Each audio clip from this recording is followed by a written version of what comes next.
Hey guys, how y'all doing? It's me, Johnny, and welcome back to another Sorare video. It's been a long time since we've seen each other, but guys, I feel very confident about the gallery right now, and I'm very much looking forward to Game Week 300.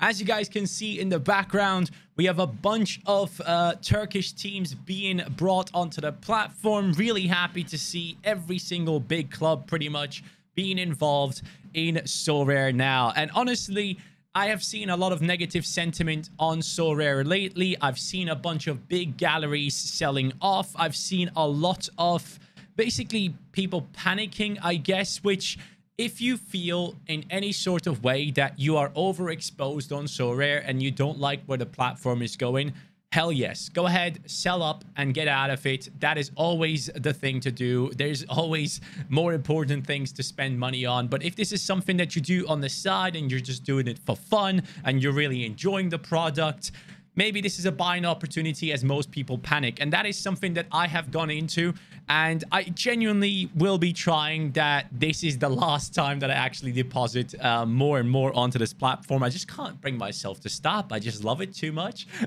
But yeah, I'm basically fully in and all in into Sorare, and I'm really hoping that this product will continue going. And here's the thing, like, I personally, even if let's say my gallery never really brings back the amount of money that I've put in, but like it basically is the exact same amount at all times, and I can just back out of it with the money, and it was just a thing that I played, and I get the same amount of money that I put in out of it in like a year's time, I'm fine with it, because I have so much fun with this platform and the community and the game itself and just football in general. And anyone that watches my FIFA 22 or FIFA videos will know that I've gained so much knowledge for football in general that it brings so much value into my actual content over there for the big channel. So for me, Sorare has been huge, but I can understand that a lot of people are worried about the things going on at Sorare right now. Luckily, we have seen a couple of prize pool increases lately. I fully expect the Challenger region to hopefully be increased massively as well. We have seen a lot of big leagues added in. We've just had the full Croatian league added in. We just had the Turkish league added in. Hopefully, we can have the Portuguese league at some point, because I think there are some class players in there that I would love to have on Sorare. But guys, as you might remember or might have seen on Sorare, I did have a treble super rare. I bought him.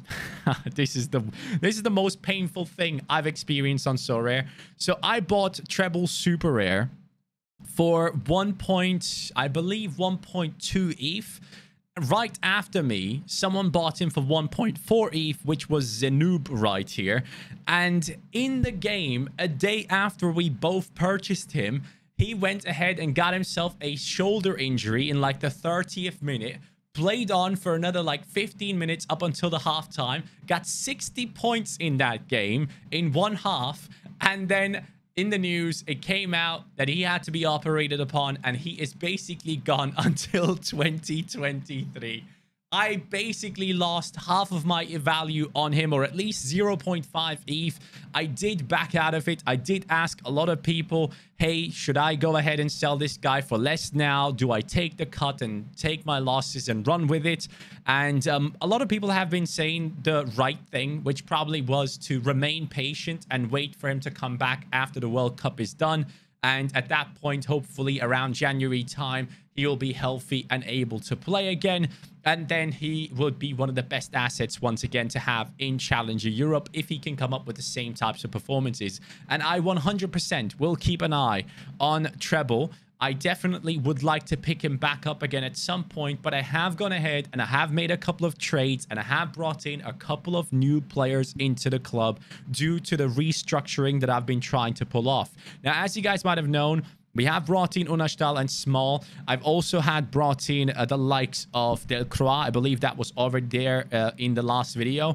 But I did bring in Serdar Dursun, who is a great striker for the Turkish national team as well, I believe, and also for Fenerbahce. He scores a lot of goals. There is a little bit of rotational worries with him due to Ener Valencia, I believe. But the thing is, He's Turkish, so the foreigner rule in Turkey basically asks you to play a certain amount of Turkish players. I have put him into the midweek lineup because I just felt like that's the way to go.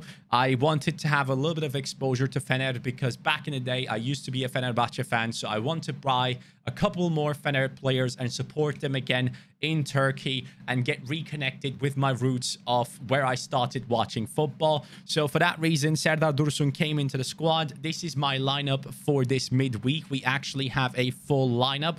We have Unestal up against Fiorentina. We have Delcroix, Verscharen, and Amuzu up against Young Boys at home. They won the first game 1-0 away from home. Now, without Treble, I think the midfield will have some issues, but hopefully, now that Treble is gone, Verscharen will be taking the corner kicks. At least that's how it looked after Treble's injury. He was taking set pieces. If Rafaelov plays, he could possibly take the set pieces as well. But that is the current situation in terms of midweek. Hoping to pick up a Challenger Europe trophy, or basically a reward right here. That would be amazing. If Unestal can keep a clean sheet, anything is possible, I reckon. But if he doesn't, it's very unlikely that we do go ahead and get something done here, because Twente are playing at home. They have to try really hard against Fiorentina, and they have lost the first game 2-1 with an early goal, very early, like first minute, second minute, they conceded in the first game. So I'm hoping they will be defensively better this time around. Fiorentina sitting back a little bit, maybe playing on the counter and just holding on to the result that they have gathered in that first matchup. But going into game week 300 and the club's situation, I really wanted to bring in a bunch of really good players. I have brought in Getson Fernandez because people have been panicking about him. Before the season began, he was looked at as one of the best midfield options for under 23. You can see the scores right here. These are scores that he did get in Turkey. He had a bunch of incredible games with 97 for Rize. Then he also had 100 for Giresun, another 100 for Giresun. And this guy has been performing for lesser sides in Turkey, and now for Beşiktaş, he's playing in one of the stronger teams, and I fully expected that this 6 was just a fluke, and I basically utilized that moment to get into Getson Fernandez's deal, and I got him and also Umar Soleh for a deal that included treble, that included Cesinha, who once again is injured. A huge letdown. At the time, I got Cesinha for around 0.8 ETH evaluation. Now, in this deal that I included him, he was valued at around 0.6. So him and treble and a couple of players like Araki and Myungjo, all those were included into this deal. I also picked up myself a Umar Soleh, who has started off into the season with amazing, incredible scores for a centre-back. And just the last game, he got around 96 points, which is obviously just incredible. He seems to be playing every single game for 90 minutes, which is obviously amazing if you consider that Salzburg rotate a lot in many, many positions, but he seems to be the stabilizer in that team. And in that last match, I think he had like a historic record of the most passes for a defensive player in the Austrian Bundesliga since they started tracking stats. Now, as you guys can clearly see with Soleh, there was a lot of hype for him at some point, but people then got scared. Even right here, like people were losing their minds right in summer. I mean, if you got a Soleh around this point, you got really lucky, because this man was rumored to go to Torino. Torino now have signed another centre-back, and the rumors have kind of died down. Here's my only worry with Soleh. I think if Leicester City sell Fofana to Chelsea, there are only a couple of options for players that they can get, and I think Soleh will be very high up on that list, because in terms of style of play, he's a very good centre-back that is great with the ball at his feet. So that is what still worries me a little bit. There is a little bit of risk attached to Soleh compared to Getson Fernandez, who is stable within his squad. But yeah, hey, if he stays at the club, if he stays at Salzburg, I possibly have one of the better under-23 defenders, along with the likes of Saliba, who have been doing incredibly well And Getson Fernandez is now added to the list of incredible under-23 midfielders that we have in the name of Kökçü and Szymanski. And guys, you can clearly tell every single video there is something new happening on this account. There is so much movement. I say one thing in one video, and the next video I change my mind. And this is genuinely my Sorare experience and has been for a very long time. It might not be beneficial in terms of financial situation, but if I say this, well and truly, believe me right here when I say this, I don't mind losing a little bit of money on this product because I believe in it long term, and the experience that I'm gaining right here, I hopefully will at some point stop making these mistakes and will get into rewards consistently to hopefully give myself a better chance of recouping the losses that I've made in terms of fiat. In terms of ETH, I haven't necessarily made any losses, so I guess from like a standpoint of an original Sorare manager who's like really ETH based, I'm only like down 1 ETH from like the 20-something ETH investment that I've made. And I genuinely believe that we can easily, very, very easily see a point where crypto and ETH in general come down big time. Like, I can still see us coming down to this line right here. If there is like a huge global thing that happens and we come down like another 30%, I can easily see that, because that is normal for bear markets. You have rallies of us going down all the time, and then at some point that going down stops, you get a relief rally, and then you come back down again to test some of these lows if things aren't necessarily stable and the charts aren't necessarily looking too good. I mean, right here, I expected an 11% drop, and we're basically right around that line still. So I still see some downside, and I look at this as like a relief rally. So if I ever got really scared of Sorare not necessarily going anywhere in the future, I would just go in there, sell my club for more ETH than I put in, because the players are mostly valued in fiat a lot of times. So the ETH amount of the gallery's worth goes up when ETH goes down in fiat price. So if I ever wanted to, I can take out my ETH investment and just hold on to it for as long as I want to make back the losses. So in that sense, I'm fine. I'm not scared, but I love this product so much that I am willing to invest and keep investing into it.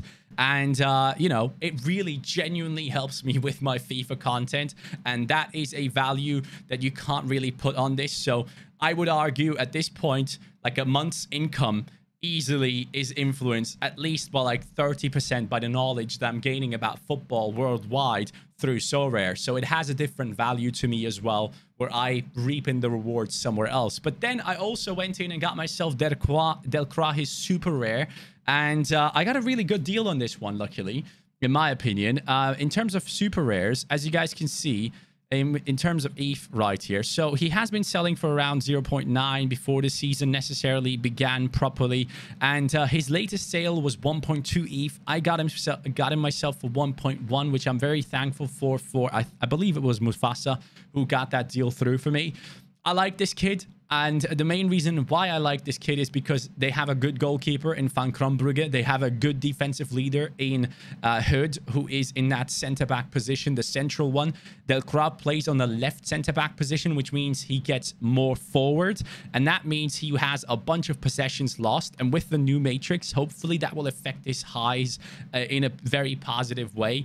And obviously, it will also affect his lows and such. But I'm very much looking forward to seeing Delcroix smash those 60s consistently with clean sheets and such coming in for Anderlecht, because I truly do believe they will be one of the forces to be reckoned with in the Belgian division, due to the fact that Fabio Silva and some of the signings that they have made look very, very good. So I am banking on Anderlecht. I'm going to become a fan of Anderlecht in Belgium, as I've become a fan of Feyenoord in Netherlands. So that is something I'm looking forward to. And as you guys might know from last season, I also have a huge interest in Marseille. Hopefully at some point I can get back into some Marseille players that can be very useful for me.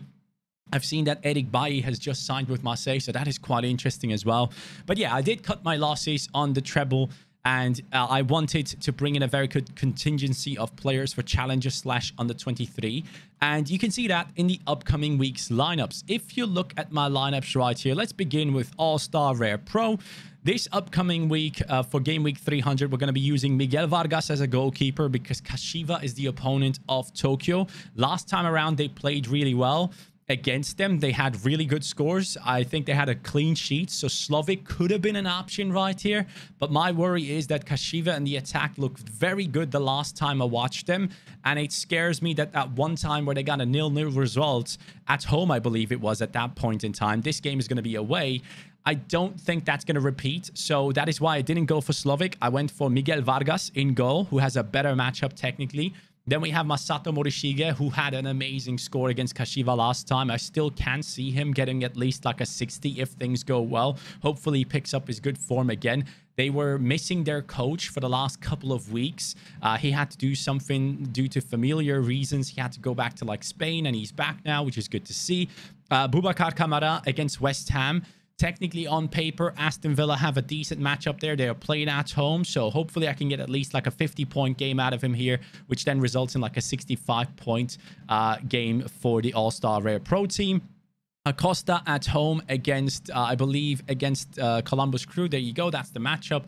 That is going to be an interesting one. He's on the brink of a suspension, though. Hopefully, he doesn't pick up a yellow. And Thales Magno and New York City need to step it up. Hopefully, he's going to do much better now. I've seen that they have signed a guy named Pellegrini. Hopefully, he helps the team and can really help New York go ahead and pick up some better results, because Thales Magno has gone down big time in value. But I've been watching this kid, and every time I watch him, I'm amazed by his abilities and his talent. So this is a long-term hold. I fully expect this guy to go to Europe.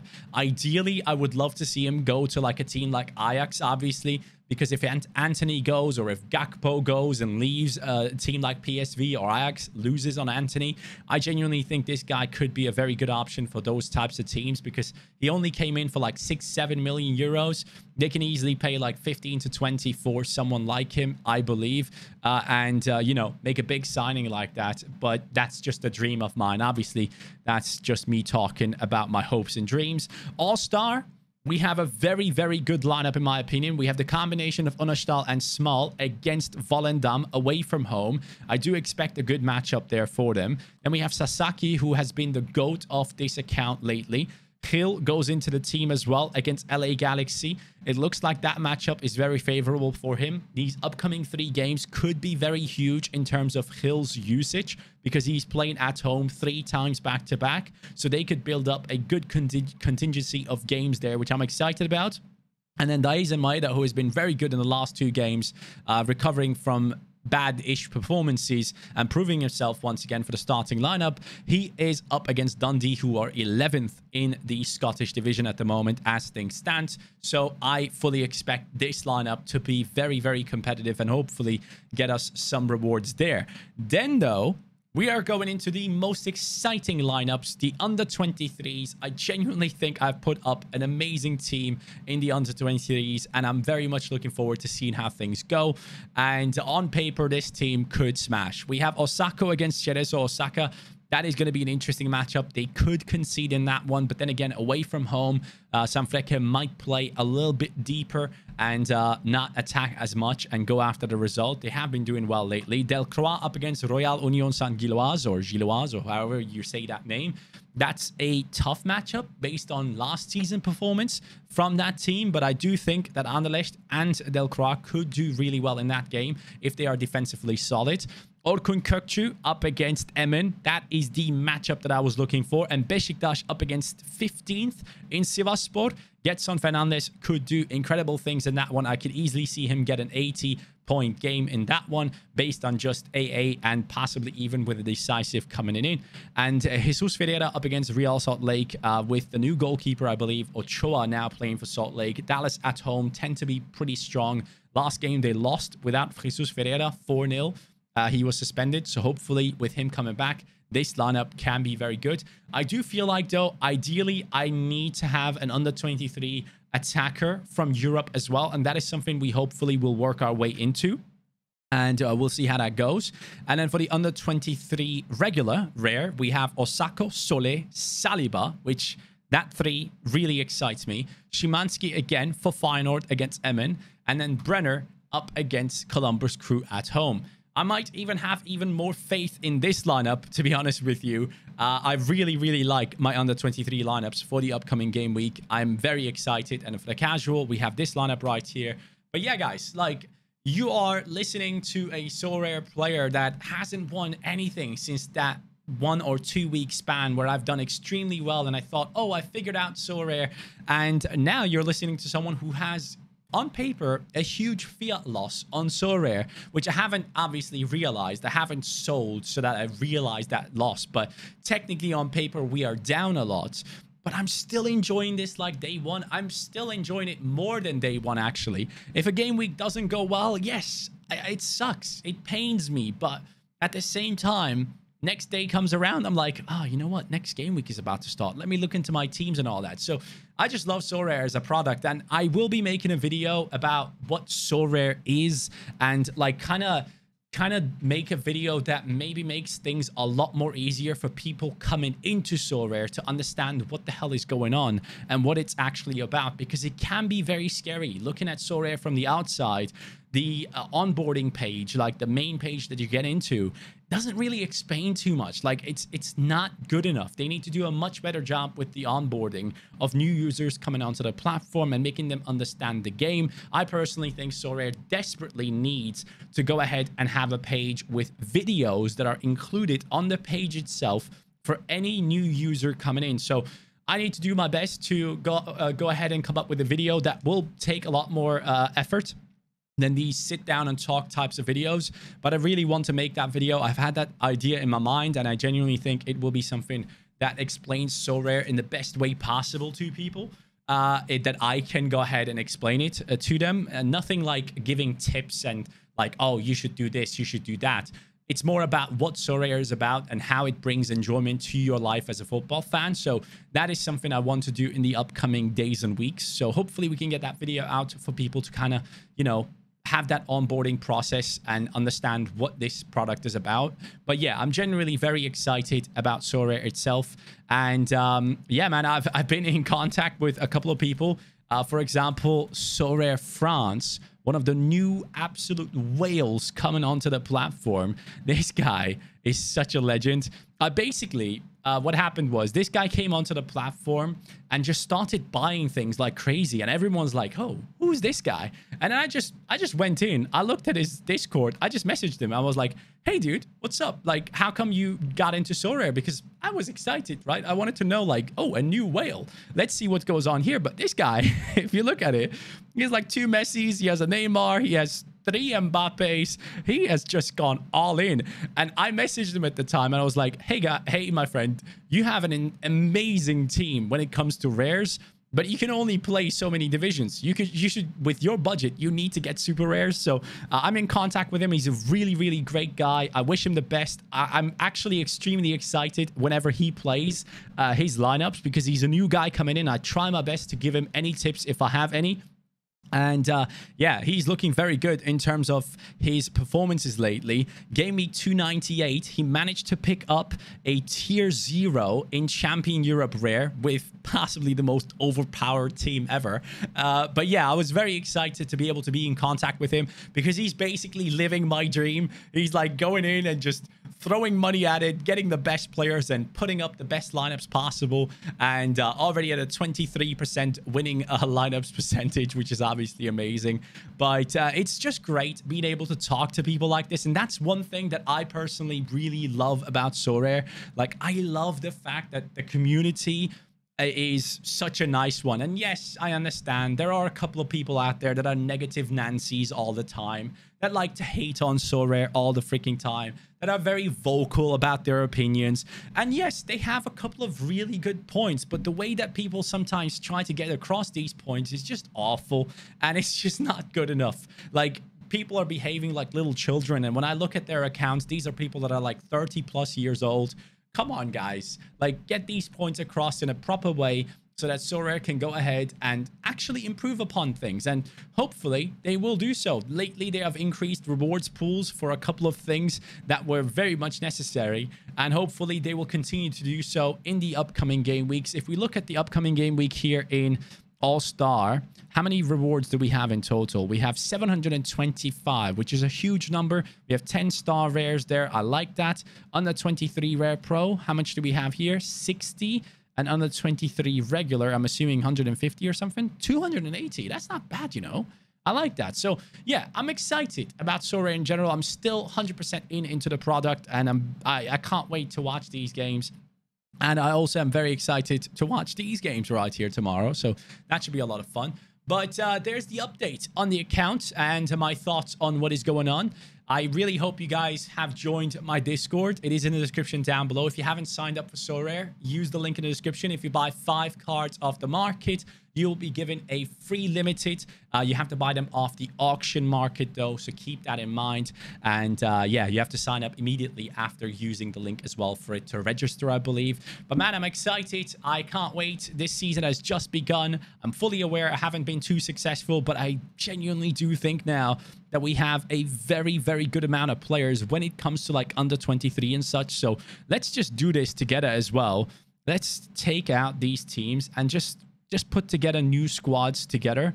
So let's go here, create a new squad. Let's go under 23 and just put in all the under 23s that we have for you guys to see the contingency of players that we now have on the account. So if we go in here, where's my Osako? Where the hell did he go?